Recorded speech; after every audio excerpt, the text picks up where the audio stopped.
The new book is Girl Stop Apologizing, a shame-free plan for embracing and achieving your goals. And, you know, I saw that subtitle and I just absolutely love the shame-free. One of the things that we hear a lot on my show is people saying, hey, I'm making this move, but I've got friends and family that are kind of bringing me down. I'm almost bothered by it. And the shame-free plan. Why'd you feel like you needed to offer the shame-free part? So every single thing that I create, truly, is a response to something the customer, has told me she needs. So people read Girl Wash Your Face, which is all about taking ownership of your life, and they were like, okay, I'm in. How? I want to pursue this side business, but I'm a mom. I want to do this thing, but my mother-in-law doesn't like.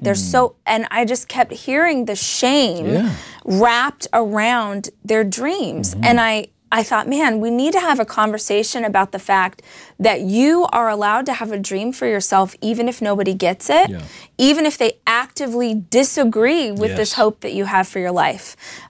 So that was the intention when I wrote it, was I'm like, we've got to like lift this weight off of our shoulders of who we're supposed to be and how we're supposed to show up. And I absolutely wrote it for entrepreneurs, for hustlers, for people who have a little thing, but I made sure that I could also speak to, if you're a stay-at-home mom and you want to, maybe the goal is that you want to run a 10K this year. Maybe someone else's goal is that they want to start $1 million business.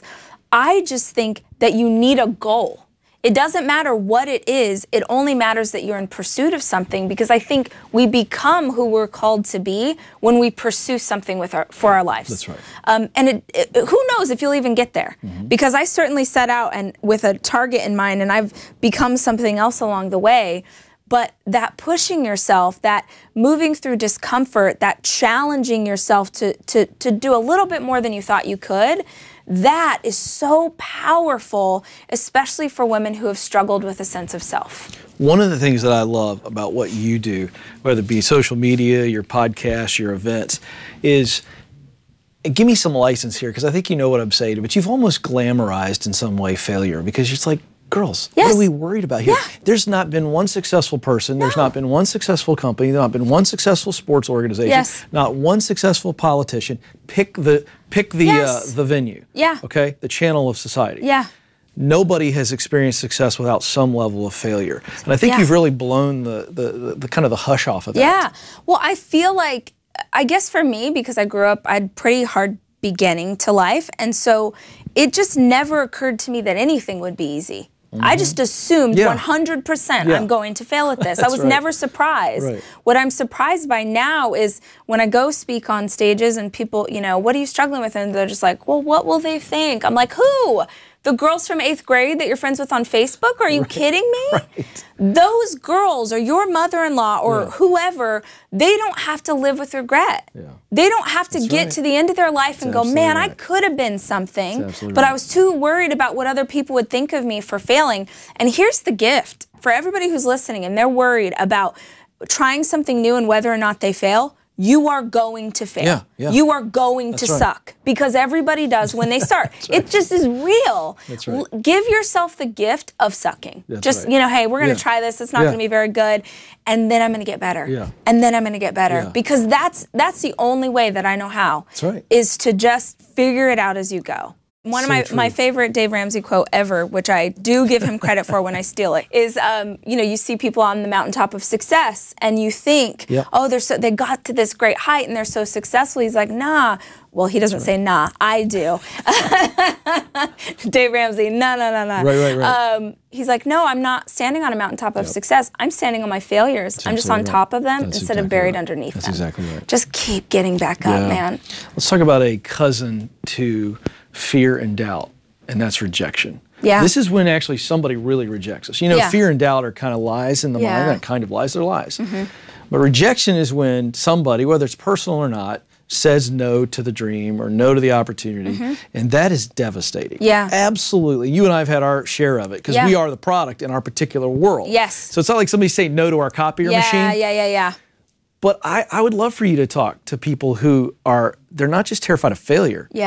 they're terrified of rejection. Yeah. Will you like me? Yeah. Well, so I guess the two things I would say on this, because I speak at a lot of multi-level marketing, direct sales type of things, and those gals tend to really worry about someone saying no to their product because they internalize a no to the product as a no to them.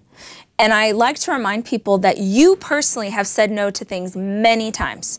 You didn't have the money, you weren't interested. There's a million reasons, but rarely did you say no because you hated the person selling it. So number one, stop being so dramatic. Stop making this about you. It's not about you, number one. Number two, just tell yourself from the get-go, I'm gonna get 100 rejections before I get one piece of acceptance.